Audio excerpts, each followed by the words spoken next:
Hold on, y'all give me a minute, though. Let me see this back. I ain't never done this before. Tundra, can I get a Can I get get a an Tundra? NIL from Tundra? See me smiling. I like this. This is nice. This is what Kobe and them do. All right, Coach, these are the faces we'll see most days at practice. Just wanted to get you to interacting with them. I'll ask the first one, just how your time at Boulder's been, and then we'll hand it over for questions. Time in Boulder. Oh, I've been here. Let's see, we moved here December 9th.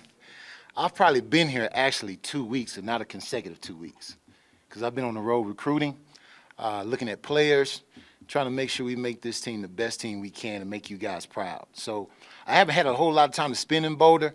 I'm glad I got out when y'all had some of these winter storms. I was able to get back south and east and west, and I missed that a little bit, so I haven't touched on that, but I'll tell you what, the people have been great. The support has been great. The community has been great. We got to talk about these housing prices, though. I don't know about that. We got to figure that out a little bit. Maybe I win a little bit. We can get a little bit more money going. But so far, good stuff. Good stuff. Sunshine State, though, I heard, right? Huh? Okay. All right. We'll see. Koenigsberg from DNVR. You said something in the Amazon Prime documentary. You said, I'm going to be a head coach one day because of Coach Prime. Yeah. I was curious if you could expand on that a little bit. Yeah, so when I got back into coaching, I met I was with George Teague first, coaching at a Carrollton Christian High School in North Dallas, and I met a guy who became a brother to me named George Hageman. He asked me if I'd do some volunteer coaching at a youth program in Oak Cliff, which is the area I'm from. I was born and raised there. So I went down there and found out it was Prime's team. Didn't know that. And we kind of gravitate each other. And it's always been, when you are mentored by somebody, I always like to tell them where I want to go. And I told him I wanted to be a head coach. And since that day has happened, he has brought me along and taken me everywhere that he's been. And I'm appreciative of that. He's opened doors, and I've been able to get into places that I might not have been able to get in myself. And because of that, my personality has shined, my hard work has shined, and he's given me the avenue to become a head coach, and I will be. Hi, Coach Adam. Munster Tiger 24/7 Sports. Coach Prime mentioned that he was out to lunch with you when he made the decision to take the head coaching job here. What do you remember about that lunch, and what was your reaction when he said he was going to take this job? Yeah, we were talking about how cold it was and remote, and we don't know anything. And next thing I know, he picked up the phone. He was like, "Hey, we coming." And that's where the slogan comes. And I was like, "Where are we going?" And he said, "Well, we're going to Colorado." And I'd never been there before, but we were just really talking about the opportunity. And here's the thing we've done. We were sitting there and we were saying, you know, in all of our coaching adventures, we've went where no one has expected us to go. We've done things that no one has expected us to do in programs that people may have said have fallen off. We don't believe that's so. You have to go and you have to work. And so by doing that, isolating ourselves, we put ourselves back to back. He can rely on me, I can rely on him, especially the other coaches we've been with for so long. And we thought that would be the best formula or antidote to have a successful team, because that's what we've done. We could have went to some other schools where we had friends and associates, resources that may have helped us, but it wouldn't have been just us. We'd have had to take in a lot more characters and personalities, and that's not the antidote. That's not how we've won. That's not how we've turned over programs. It's been us. And it's been an infectious us coming in and breeding a winning attitude, a dominating attitude. And the only way to do that is to stay focused.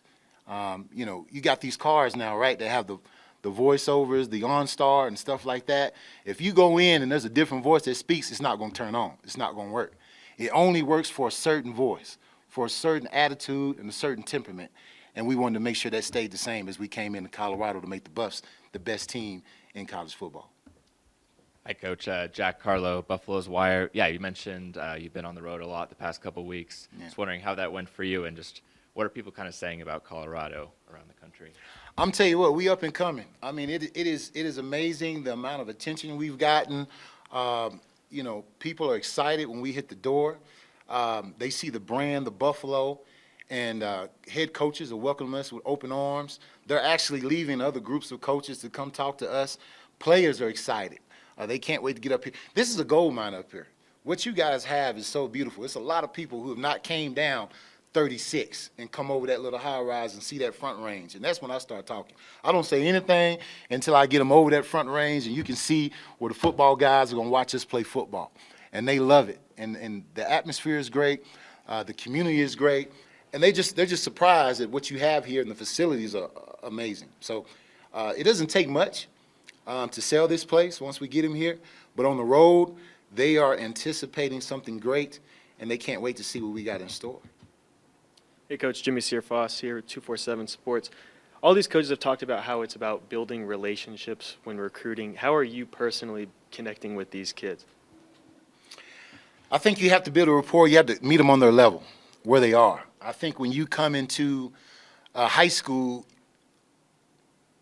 the polo shirts and the khaki pants is out. You need to come in with the Jordans on, the swag, the jumpsuits, the hat flipped to the side. You got to know who the rappers are. You got to know who's in the city. You got to know those type of things to have a real relationship with them. Because you think about this, every college recruit that comes through there has something they're selling. No one is actually pouring into the kids and building a relationship on where they're at and figuring out what they like, who they like, the type of things, shoe game, all that kind of stuff matters to these guys. And that's what we play on. That's what we try to represent. We bring a young, energetic energy to them that they can relate to. Not trying to sell them anything, because we don't have anything to sell. But we do have something that they can benefit from, and that's a winning attitude. Hi, Coach. Nikki Edwards, U Sports Report. We talked with the offensive staff last week, and they brought up stories of the many challenges you and the coaching staff faced at Jackson State. Just from your perspective, what were the biggest differences from your first year at Jackson State to your last, and was that your hardest or most adverse coaching experience you've ever had? What is it the most? Well, let me start the first part of that question. I think the biggest change was the amount of resources that started to pour in and support. You know, once you start winning and people start to really believe and see that, you get more people to the fold who want to help you do that. And I think that was the biggest turnaround, to have that support. Has this been the biggest? I don't know if I see anything as the biggest challenge I've had, because I love challenges. I don't see those as problems. I think we're excited to conquer this problem that most people say we have. I don't think it's a problem here at all. I think what it is just a change of energy that needs to happen. Just a focus on what Colorado football was and has been for a very long time back in the 90s when I was growing up. And that's about winning hard-nosed games, coming down, hitting you in the mouth, and making sure you love it when we do it. I don't see anything that's going to be challenging about here or anywhere I've been in the past, because you have to have a confidence that you can turn things around. And I think that's where we're at with it. Hey, Coach. Jake Schwanitz, DNVR Sports. Just curious about Jeremiah Brown. What kind of player is Colorado getting in him, and how versatile of a piece will he be for this defense? Jeremiah Brown is a high-motor kid. He's going to give you everything he has on every single down he's out there. He works hard from the off-season to the season to the postseason. He's going to be consistent. He's going to take some of the most immaculate notes you've ever seen in your life. And he studies. He knows it's more than just his physical talent, but it's also how much you mentally put into the game. So you're going to get a kid you're going to see on Saturday who's going to play multiple positions, but he's going to make some noise when he gets out there, whether it's special teams or playing on our outside edge as a buck linebacker for us. Okay, two more, go ahead. Eric Christensen from CBS 4 Sports. You played at Kansas State, I'm not sure when, but you probably played some games against Colorado back in the day. A lot of these coaches have talked about bringing Colorado back to what it once was. Do you have any fond or maybe unfond memories of playing against Colorado? Who are some of the guys you played against, and just what are your memories about your matchups against Colorado as a player? Yeah, I did. And when we were in the Big 12, we did play against Colorado, and I just remember that they were a very disciplined team.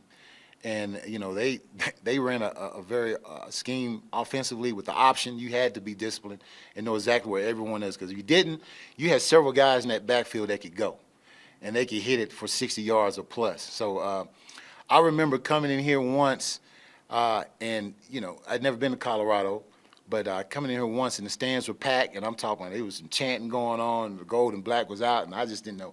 I had no idea at the amount of fanfare that Colorado had. That was the year before that, they came to our place. So when we came here, I was just amazed at the amount of fanfare. And I remember the fans, and I remember a hard-nosed physical game. That's what I remember the most. Jimmy Searfoss, 247 Sports.